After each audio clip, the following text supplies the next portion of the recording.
Olá a todos, meu nome é Samara Bruni, eu sou estudante do 6º período de Medicina na UFV. Olá, pessoal, meu nome é Luísa, eu também sou estudante de Medicina do 6º período aqui na UFV. Ei, gente, meu nome é Cristiane, sou docente do curso de Medicina aqui da UFV, sou médica, reumatologista e estou como orientadora desse projeto, que é o Saúde em Foco. Na nossa primeira entrevista, vamos falar sobre a suplementação alimentar. É um assunto que está em alta pela busca por um estilo de vida mais saudável, pelo auxílio no desempenho físico. E, por isso, estamos aqui com o Gabriel Ventura. E eu gostaria de pedir para você se apresentar para o nosso público.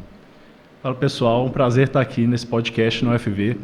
Tenho um carinho muito grande por essa instituição, onde me formei e onde passei um momento muito importante da minha vida. E hoje a gente vai bater um papo bem legal aqui sobre alimentação, sobre saúde e conversar um pouco aí sobre as tendências. Gabriel, você pode contar para a gente um pouco mais sobre a sua trajetória, a sua formação? Então, eu entrei na UFV em 2013. Na época, não foi minha primeira escolha a nutrição, porque a engenharia civil estava muito em alta e eu queria fazer engenharia civil, mas acabei dando muita sorte de me formar em nutrição. Não passei em engenharia civil, passei em nutrição e foi a melhor escolha que eu fiz, porque quando me formei, a nutrição estava em alta e continua crescendo muito, especialmente depois da pandemia, onde as pessoas começaram a associar principalmente os casos de obesidade ao maior número de mortalidade. Então, a nutrição cresceu muito nesse momento e hoje estou bem realizado com a profissão e feliz de ter formado na UFV. Então, Gabriel, é muito interessante, né, o que você disse, a sua trajetória, né, de ter entrado no curso e se sentir realizado, isso é muito importante. E aí a gente queria saber um pouquinho mais sobre a questão da suplementação. A gente sabe que hoje, para além de uma questão de saúde, né, a gente vê bastante essa suplementação, como whey protein, creatina, glutamina, enfim, todos esses suplementos alimentares. A gente gostaria de saber um pouquinho mais, o que você pode compartilhar com a gente sobre isso? E lembrando também, né, gente, que a gente chamou o Gabriel porque ele é nutricionista e é especialista nessa área, nutrição esportiva. Então, a gente está aqui com uma pessoa especialista nisso, expert no assunto. É isso aí, eu formei em nutrição aqui no UFV, fiz uma especialização em nutrição esportiva e estética, depois me especializei em nutrição clínica, que atuo bastante nessa área hoje em dia, com emagrecimento também, além da nutrição esportiva. E a suplementação é uma questão que gera muita dúvida. Hoje em dia tem muita informação na internet e as informações, até mesmo profissionais, nem sempre batem.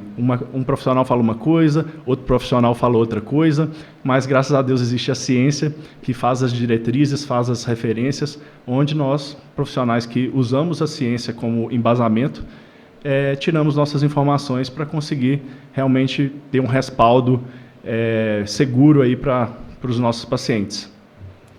E você pode fazer um breve resumo para a gente sobre os principais suplementos que tem no mercado hoje em dia e as indicações deles? Quais Sim. você gosta mais, assim, na sua prática diária? O que você tem para nos falar? Sim, inicialmente, né, essa questão da suplementação sempre foi muito usada, né? Hoje em dia é muito falado porque muitas pessoas usam suplementação, mas as gestantes usam suplementação durante a gestação, antes da gestação, os pacientes muitas vezes hipertensos e pacientes com doença renal também usam suplementação de cálcio, vitamina D, mas o que está muito em alta hoje, que as pessoas têm mais dúvida, é em relação à creatina, né, que é um suplemento aí voltado para fazer ressíntese de energia, então é uma maneira de ter mais energia sem ter que consumir mais calorias. A suplementação de proteína, né, existem diversas proteínas hoje no mercado, proteínas vegetais, proteínas de origem animal. O whey protein é a mais famosa, né, que é a proteína do soro do leite, e é muito usada como um complemento para atingir a necessidade proteica, né, quando necessário. É muito interessante que você falou isso, né? Quando necessário. Você conseguiria falar para a gente assim, algumas indicações principais que você vê no seu consultório, que você acha que tem mais procura e tem realmente uma demanda de um profissional, inclusive? Ótimo. A suplementação de proteína, né, o consumo de proteína, ele é calculado de acordo com o peso corporal do indivíduo. Então, muitas vezes, vamos dar um exemplo, a pessoa precisa de 2 gramas por quilo corporal de proteína no máximo. Então, se o paciente tem ali 100 quilos, ele vai precisar de até 200 gramas de proteína no dia. Se o paciente pesa 50 quilos, ele vai precisar de no máximo 100 gramas de proteína por dia. Muitas vezes ele não vai precisar de uma suplementação. Só o consumo dele de arroz, de feijão, de carne, de ovo, queijo, leite, já vai suprir essa necessidade. Agora, falando do paciente obeso ou um paciente que busca hipertrofia, que pode ser que tenha uma demanda de proteínas mais alta, a suplementação de proteína entra mais como um facilitador para atingir essa demanda de proteínas. Mas depende muito de caso a caso, né? A suplementação de whey protein, por exemplo, que é a mais usada, eu prescrevo mais na minha prática clínica para pacientes que ou estão buscando hipertrofia e têm uma demanda de proteínas um pouco mais alta, ou pacientes obesos que, pelo valor proteico ser calculado de acordo com o peso corporal, essas pessoas têm uma demanda de proteína mais alta, até porque a proteína tem o papel também de ajudar na saciedade. Então, os pacientes que estão passando por um processo de emagrecimento, muitas vezes eles se beneficiam de um consumo mais alto de proteína, justamente por se sentirem saciados por mais tempo. E também tem os pacientes que têm uma rotina muito corrida, não tem tempo para consumir proteína, ou não gosta muito de carne, ou não tem o hábito de comer alimentos de origem animal. Pacientes veganos, vegetarianos também se beneficiam da suplementação de proteína, mas não obrigatoriamente. É interessante, né? Porque principalmente com o Instagram, TikTok, todo mundo assim, nessa onda de tentar ser mais saudável, de musculação, todo mundo acha que tem que fazer a suplementação de whey protein para ganho de massa muscular. Mas, então, se um scoop de whey tem 33 gramas de proteína, a pessoa precisa de 100 gramas, tipo assim, qual estaria sendo o uso do whey para essa pessoa? Estaria sendo, tipo, desnecessário? Com certeza, exatamente. Muitos pacientes que eu atendo, que chegam já usando whey protein, eu preciso tirar. Porque, às vezes, o que está atrapalhando a pessoa é que o consumo proteico dela está acima da recomendação e, por ter um consumo proteico acima do que é recomendado, ela deixa, às vezes, de consumir a quantidade de fibras necessárias diariamente, a quantidade de carboidrato, que é importante para o ganho de massa muscular, é importante para a recuperação, é importante para gerar estoques de energia que vão ser usados durante o exercício e também na hipertrofia. Então, sim, acontece muito isso. E existe algum risco de superdosagem, já que você falou, igual tinha essa paciente que estava tomando uma dose acima, né, do que ela é recomendado de proteína diária? Existe algum risco da superdosagem? O risco maior seria um desbalanço na microbiota intestinal. Um risco maior seria, às vezes, um ganho de peso por conta de uma suplementação desnecessária. Seria mais esse o risco, um desconforto gastrointestinal, porque o whey protein é um suplemento que muitas vezes leva adoçante, edulcorantes que promovem a geração assim, de excesso de gases, estufamento gástrico. Seria mais nesse sentido mesmo, o risco de suplementar com proteína sem precisar. Risco renal, assim, muito se fala, né, sobre uma sobrecarga renal. Isso é real mesmo? Não? Como é que é? Até onde se sabe, a suplementação de proteína ou o consumo acima do recomendado de proteína dificilmente vai trazer ali um problema renal, um risco renal para o paciente que não tem já uma doença renal prévia. Uhum. Ótimo. Não, então, assim, paciente saudável, sem nenhum problema renal, em geral, seguro, né? Em geral, mas seguro, lembrar que, assim, tudo é dosado, tudo tem indicação, né? Uma prescrição pelo nutricionista e ter acompanhamento, né? Sim. Ô, Gabriel, uma coisa que eu queria saber. Você falou do whey protein, que é o principal aí da sua prática. E a creatina? Eu tenho visto muito, assim, o uso da creatina, não só na atividade física, né? Mas eu tenho visto, assim, benefícios, até mesmo prevenção de demência, em outras questões, em outros contextos clínicos que não a questão de ganho de massa muscular. Você poderia nos falar alguma coisa disso? Isso é real? E realmente tem evidência? Muitos idosos tomando creatina. Sim, sim. Hoje a creatina tem sido muito usada. Foi até um dos motivos do aumento do preço da creatina.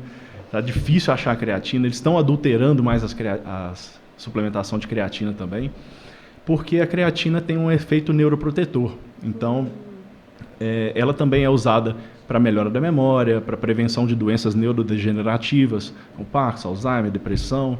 A creatina tem sido usada em hospitais também na prevenção da perda de peso em idosos que estão hospitalizados, a perda de massa muscular. Então, é uma suplementação que é usada em vários sentidos e é um suplemento acessível, né? Tem um preço bom e muito evidenciado, né? Muito seguro o uso de creatina. Então, a tendência é que cada vez mais pessoas tenham acesso e usem a creatina. Então, se confirma esses benefícios, né? Não só na massa muscular, prevenção de sarcopenia, tratamento, mas também na prevenção de doenças neurodegenerativas. Sim. Bacana. Então, mas aí ela seria benéfica para todos ou vai ter alguma interferência, como questão genética, hábitos de vida e até mesmo o motivo pelo qual a pessoa se interessa por ela, se é por questão de exercício físico ou se é por questão da neuroproteção? Todas as pessoas se beneficiariam do uso de creatina, mas é um suplemento, né? É um complemento ali a uma alimentação que já está equilibrada, uma hidratação que já está legal, né? Para que realmente a pessoa veja uma diferença, para que haja diferença, existem muitas variáveis, né? A creatina é só uma dessas variáveis.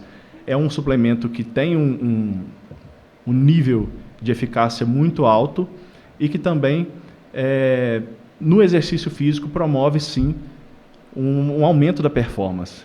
Então, é um suplemento que qualquer pessoa poderia usar. Eu acho bem interessante essa questão da creatina, principalmente no uso não apenas esportivo, né? A questão dos idosos, né? Que eles usam, inclusive, melhorando a capacidade funcional, né? É bastante interessante. E tem alguma forma correta de uso da creatina? A creatina ela é mais bem absorvida quando consumida junto de algum carboidrato. Então, se todas as refeições que você faz no dia tem alguma fonte de carboidrato, você poderia consumir junto de qualquer refeição, ou antes ou depois. Agora, o que eu não recomendo? Consumir creatina em jejum, sem comer nada por perto. E pode tomar ela direto na boca, igual o pessoal costuma fazer no Instagram e tudo mais, ou precisa diluir na água? Pode diluir na água, no suco e até no café. Não tem problema. Não tem problema. A cafeína não interfere na absorção? Não interfere na absorção de creatina. Beleza. E, por exemplo, eu já vi falar na internet que o certo seria com ela diluída em algum líquido, porque ela depende desse veículo. O pessoal que coloca direto na boca e depois toma um gole d'água. Dá na pior? mesma. Dá na mesma? Dá na mesma. Vai parar no mesmo lugar. Interessante. Além da creatina e do whey, tem algum outro suplemento que você acha interessante suplementar? Algum grupo assim direcionado que seja interessante suplementar? É importante a suplementação de ômega 3, né? Em alguns casos de hipertrigliceridemia, quando o paciente já está com um triglicérides mais alto, é importante suplementar, um HDL mais baixo. É importante suplementar o ômega 3 também nos casos onde há muita inflamação, às vezes um paciente atleta que tem uma demanda de treinos mais alta, um treino com um desgaste muscular maior, ele se beneficiaria do uso de ômega 3. Também pacientes que querem prevenir também as doenças neurodegenerativas. Então, tem sim muita aplicabilidade, é um dos suplementos que eu mais prescrevo, que é o ômega 3. E um dos suplementos que eu esqueci de falar, que tem também um dos maiores níveis de eficácia, principalmente para performance, é a cafeína, que é a suplementação base para todos os pré-treinos. Então, dificilmente você vai ver um efeito assim, considerável, principalmente na performance, em um suplemento sem cafeína. A cafeína é o suplemento aí que vai retardar a percepção de esforço, vai diminuir a percepção de esforço e vai retardar a fadiga. Entendi. Taurina também faz parte desses pré-treinos? Eu vejo muito assim, taurina associada à cafeína. Também é mais ou menos nessa linha de retardar a sensação de esgotamento, de te dar mais disposição? Boa pergunta, porque a taurina não é uma substância estimulante, né? A cafeína, ela age diretamente nos nossos receptores de adenosina, sinalizando para o nosso cérebro que a gente não precisa descansar. A taurina, junto com a cafeína, ela vai aumentar mais a concentração, o foco ali na atividade física. Ela não vai atuar no sono como a cafeína. E então, assim.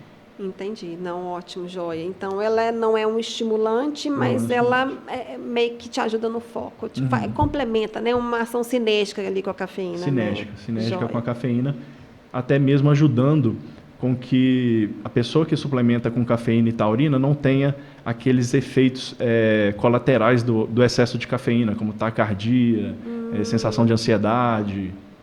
Ah, legal. Interessante. Eu não sabia disso, não. E com relação à introdução desses suplementos? Porque, por exemplo, a creatina, todo mundo se beneficia dela. E quanto à cafeína e à taurina, as pessoas sempre devem estar procurando auxílio profissional? Tem algum caso que a pessoa consegue avaliar se ela mesma poderia tomar? Tem algum risco que traria para o pessoal tomando sem o auxílio profissional? Sim, né? O sono, como a gente sabe, é muito importante, né? Na recuperação, na sensação de bem-estar durante o dia, influencia nas escolhas alimentares que nós fazemos durante o dia também, e a privação de sono, sabidamente, aumenta nosso risco de morte precoce. Então, se a cafeína, se qualquer suplemento atrapalhar o seu sono, então ele não vale de nada. A suplementação de cafeína, né, a cafeína, ela pode fazer efeito por até 9 horas. Então, o paciente que treina à noite, não seria recomendado ele usar cafeína. O paciente que treina no final da tarde, ele poderia usar uma cafeína ali no início da tarde, ele vai estar sob efeito de cafeína ainda no final da tarde. Mas se ele tomar logo antes do treino, provavelmente ele não vai ter uma noite de sono tão boa quanto poderia ser. Às vezes o paciente fala assim, não, mas eu tomo cafeína, tomo café e durmo bem. Mas talvez poderia dormir melhor e isso pode ser que faça diferença depois. Então, a contraindicação seria mais usar aí próximo do horário de dormir. E qual foi a outra pergunta? Como a pessoa sabe que ela pode introduzir a cafeína na Eu sempre oriento os pacientes a testar. Eu sempre tenho cafeína lá no consultório e eu deixo com os pacientes que têm interesse em usar algum pré-treino ou que pedem, Gabriel, estou sentindo, queria testar um pré-treino, queria dar um gás agora nessa etapa. Eu falo assim, experimenta essa aqui de 100, experimenta essa de 200, experimenta essa de 300. Vamos ver. Se você conseguir ter um efeito legal com a de 100, vamos fazer a de 100. Se não, testa de 200 aqui, vamos ver. A recomendação de consumo de cafeína vai de 3 a 9 miligramas por quilo corporal. Então, o paciente ali de 100 quilos, ele vai ter que usar ali entre 300 e 900 miligramas de cafeína por dia. Mas é um suplemento, em especial a cafeína, que tem muita diferença de uma pessoa para outra. As pessoas metabolizam a cafeína de maneira completamente diferente. Então, pode ser que eu me sinta bem com a dose de 200 miligramas e você precisa de uma dosagem de 600 miligramas para ver um efeito considerável ali na performance. E a cafeína vai ser assim, só para quem faz uma alta performance em exercício físico, ou o pessoal que está começando, se sentir necessidade, já pode introduzir? A cafeína, ela vai ajudar, especialmente quem está começando, a bater seus próprios recordes. Então, às vezes, o que a pessoa está precisando ali de um suplemento para dar também um apoio psicológico, e isso muitas vezes faz a diferença. Então, a pessoa que está começando a fazer uma musculação, ela também poderia se beneficiar do uso de cafeína nesse sentido. Eu vou usar uma cafeína aqui para conseguir, eu nunca consegui correr 10 minutos direto na esteira. Vou usar uma suplementação de cafeína aqui para diminuir minha percepção de esforço e eu conseguir ficar 10 minutos direto correndo na esteira na velocidade 8, 9, que seja. Isso pode acelerar muito o processo de ganho de condicionamento. E o processo de ganho de condicionamento é a base inicial ali para a pessoa conquistar qualquer objetivo maior, estético ou de performance e de saúde também, né? Não, bem legal. Eu acho que a gente podia introduzir agora um outro, assim, também na linha do exercício, mas eu queria ver uma questão de recuperação ou até de treinos assim mais intensos, sabe? A gente falou muito dessa questão da proteína, da cafeína, estimulante, a proteína para recuperação, para força, creatina. Agora, uma coisa que eu também vejo muito consumo, muito aumentado, e cada dia chegam mais marcas no mercado, que é com relação à reposição de eletrólitos. Tem algumas marcas já bem consagradas, novas marcas surgindo no mercado, algumas na forma que já vêm preparadas, né? Já vem, a gente compra no supermercado, outras que vêm um pozinho que a gente dilui em água. Isso realmente, assim, todo mundo se beneficia disso? Ou é realmente quando você tem um gasto maior, ou, né, exercícios mais prolongados, mais de performance? Como é que é isso? Isso tem algum prejuízo? Porque realmente todo mundo consome esses repositores aí, né, de eletrólitos. Muito legal essa pergunta, porque a reposição de eletrólitos, a reposição de carboidrato, ela é destinada a esportes que têm uma duração ali média ou longa. Seria ali um esportes que tem duração principalmente a partir de 1h30. Porque, teoricamente, o nosso estoque de energia ele pode durar até 1h30 em alta intensidade. Agora, se você está falando de um maratonista, um triatleta, por exemplo, que vai passar por 4, 5 horas de prova em uma intensidade muito alta, a reposição de eletrólitos e de carboidrato, principalmente, é o que vai definir se ele vai completar a prova em bom rendimento ou não. Então, isso é essencial. Hoje, o que é mais usado é o carboidrato em gel. Esse carboidrato em gel, muitas vezes, ele vem com cafeína também. Às vezes, ele já vem com sódio, potássio e tem os repositores em pó, que são usados, por exemplo, um ciclista. Muitas vezes, ele vai ter que levar muita hidratação. Então, ele já vai usar em pó, diluído em água, já vai levar uma garrafinha ali com os eletrólitos, né, que são suplementos de carboidrato, muitas vezes palatinose, maltodextrina, o oximase. Esses são alguns nomes dos carboidratos que são usados na suplementação intratreino ou pós-treino imediato. Então, você está pedalando, leva uma garrafinha com um repositor que leva carboidrato, sais minerais e, às vezes, até a cafeína também. Eu tinha até esquecido da questão do gelzinho também, né? Que é muito, né? O gelzinho, então, ele tem carboidrato, tem eletrólitos, tem alguns tem cafeína também, né? Sim. Então, são bem completos. E esses dias até uma conhecida minha me perguntou, assim, por exemplo, exercícios de curta duração, esse gelzinho, teria o risco da pessoa que consome demais, dela desenvolver uma pré-diabetes, ter algum distúrbio assim, mais metabólico relacionado a isso, se consumido em excesso, sem necessidade? Você acha que tem essa relação? Acredito que não. Acredito que durante o exercício, como você está gastando energia, qualquer carboidrato ali que você consumir durante a atividade física, ele vai ser melhor aproveitado do que se você estivesse em repouso. Então, tem risco, né, de consumir, porque esses são produtos à base de carboidratos simples, então são carboidratos que geram uma resposta glicêmica maior, uma resposta glicêmica mais rápida também. Então, isso pode atrapalhar, sim, o controle glicêmico em uma pessoa que não tem, às vezes, muita massa muscular ou que não gera um gasto energético grande durante a atividade física. Já que a gente está falando aí sobre esses gelzinhos, né, que são consumidos antes, né, de realizar uma atividade mais extenuante e tudo mais, uma pessoa que não queira utilizar esse tipo de suplementos, assim, teria alguma outra forma, assim, algum tipo de alimento que seria mais indicado assim que ela vai fazer alguma atividade física? Olha, a nível profissional, dificilmente a pessoa vai conseguir ficar livre dessa suplementação. Mas isso a gente está falando ali de 1% das pessoas que praticam esporte. Em geral, a pessoa poderia substituir a suplementação de carboidrato por melzinho, bananinha, a própria banana mesmo, suco, Gatorade, água com açúcar.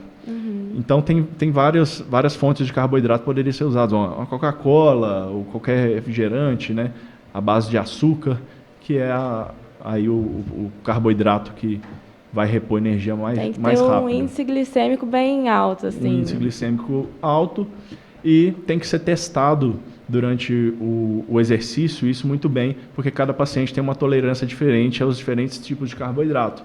É muito comum, a primeira vez que a pessoa usa um gel de carboidrato, ela sentir desconforto, sentir, às vezes, talvez um pouco de queimação, de refluxo, vontade de fazer o número 2. Isso é comum, isso pode acontecer com suplementação de cafeína, suplementação de carboidrato. E, assim, é uma suplementação, né? Então, com relação ao que a pessoa tem que consumir ali antes do treino, então, se ela malha à noite, o café da tarde dela, o que seria uma refeição ideal para compor aí, né, tá tendo um melhor uso dessa suplementação? Então, para a gente conseguir transformar o que a gente comeu em energia, em glicogênio, pronto para ser utilizado, a gente demora aí de 6 a 10 horas. Então, se você vai treinar de noite, você faz uma refeição pré-treino, uma refeição com carboidrato pré-treino, pode ser que isso não seja suficiente para você treinar bem. Depende muito do que você comeu de manhã, você comeu na noite anterior, na hora do almoço. Então, depende das últimas 24 horas, o que aconteceu, como foi seu sono, como está a sua hidratação, como é que foi seu dia. Isso influencia mais na performance, muito mais até do que a refeição que você faz logo antes do treino. Mas a refeição que você faz logo antes do treino, ela é importante para você sentir o conforto de ir treinar. Você, me sinto bem, minha barriga não está roncando, comi aqui, me deu uma energia, vou para a academia.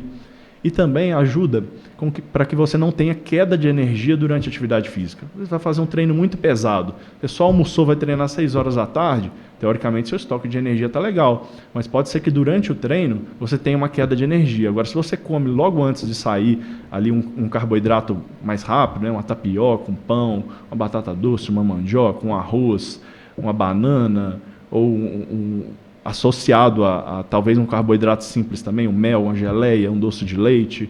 Isso, né, são as opções aqui que eu mais uso com meus pacientes antes do treino, né? Os carboidratos de rápida digestão e também alimentos que trazem essa sensação de bem-estar para eles, que eles gostam de comer. Isso é importante, a gente estar feliz com o que a gente está comendo também.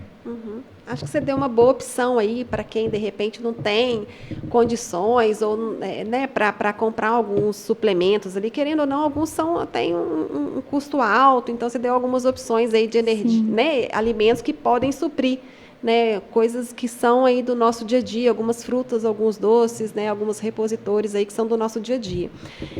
Para a gente finalizar, Gabriel, uma coisa que eu tenho muita curiosidade, hoje que todos têm, e ainda nessa área, mas fugindo um pouquinho para a parte da imunidade. Acho que seria o último assunto nosso aqui, para a gente não ficar muito longo também, né, o podcast. Com relação à imunidade, eu vejo muita gente que nos procura, que comenta com a gente assim, nossa, eu estou sem energia, parece que a minha imunidade está baixa. Todo mundo em busca da imunidade perfeita, sabe? Como se a gente conseguisse dosar essa questão da imunidade, né? E muitos fazendo suplementação, não, vou tomar vitamina D para imunidade, vou tomar B12 para imunidade. Para a gente finalizar, assim, esse tema que também está muito na mídia, né? O que você tem para nos falar? Existe algum suplemento para imunidade? Alguma dessas vitaminas realmente ela nos basta ou não? É um conjunto, né? Não é só isso. É muito interessante essa pergunta, porque se nós estamos bem nutridos, bem alimentados, estamos com o sono em dia, nosso sistema imunológico ele vai atuar dentro da capacidade máxima dele. Só que só tem uma coisa que a ciência sabe que pode aumentar a capacidade do nosso sistema imunológico, e essa coisa chama atividade física. Então, se você tem um nível de atividade física baixo, automaticamente seu sistema imunológico ele vai ser menos eficiente. À medida que você vai evoluindo no seu condicionamento, na sua massa muscular principalmente, você tende a ter um sistema imunológico mais eficiente. E essa questão de estar bem nutrido, sim, isso faz diferença na imunidade, se você tem uma carência nutricional. A carência nutricional ela sempre tem que ser investigada primeiro, a carência de macronutrientes, que é a proporção, investigar se a proporção entre carboidrato, proteína e gordura está adequada. E é nisso que muita gente erra, porque as pessoas às vezes ficam pensando assim, não, minha vitamina D podia estar melhor, por isso que minha imunidade não está boa. Ou então, eu não estou suplementando com vitamina C. A recomendação de vitamina C, pessoal, é 50 miligramas por dia. Se a pessoa tiver uma alimentação com o mínimo possível ali de frutas, de vegetais, ela já vai atingir essa recomendação de vitamina C. E não existe nenhum estudo que mostra que se você tomar 1000 miligramas de vitamina C ou suplementar com vitamina C, você vai ter um benefício adicional no seu sistema imunológico. Mas tem vários estudos que mostram que se você está bem nutrido, se você atinge suas demandas energéticas, suas demandas de hidratação também, você vai sim ter um benefício ali, né? Você vai, de certa forma, prevenir algumas doenças oportunistas infecciosas. Muito bom, Gabriel. Eu gostaria, então, de agradecer. Vocês têm mais alguma pergunta? Eu acho que sim, foi super legal, né? Eu Foi. acho que Foi muito proveitoso. muito proveitoso. Eu achei bem proveitoso. As informações que você passou foram extremamente relevantes. Assim, eu não sabia de muitas coisas que você falou, apesar de ter estudado. É muito diferente você ouvir de um profissional, né? Um profissional capacitado que estuda essa área especificamente.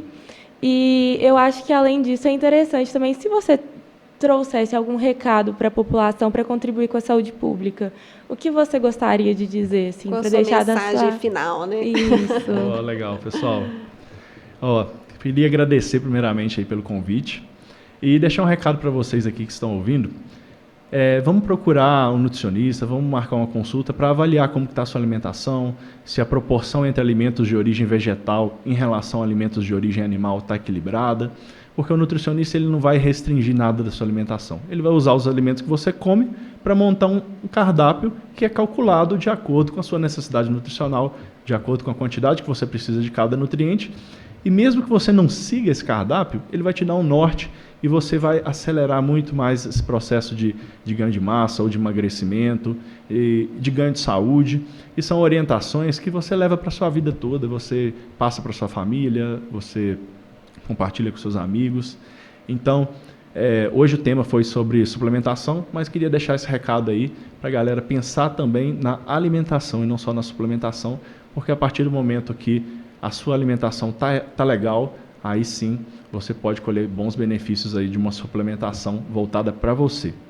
Excelente, Gabriel. Gostaria de novo de agradecer bastante a sua presença, a sua colaboração com o nosso projeto. Foi muito importante ouvir, principalmente de uma pessoa que se formou aqui na UFV. Dá bastante orgulho, né, de ver uma pessoa tão capacitada vindo aqui participar do nosso projeto. Obrigado. Além disso, eu gostaria de pedir para o pessoal para mandar sugestões, dúvidas sobre esse tema e sobre outros temas que surgirem também. Seguir as nossas redes sociais e comentar bastante para a gente saber como que está essa interação com o público.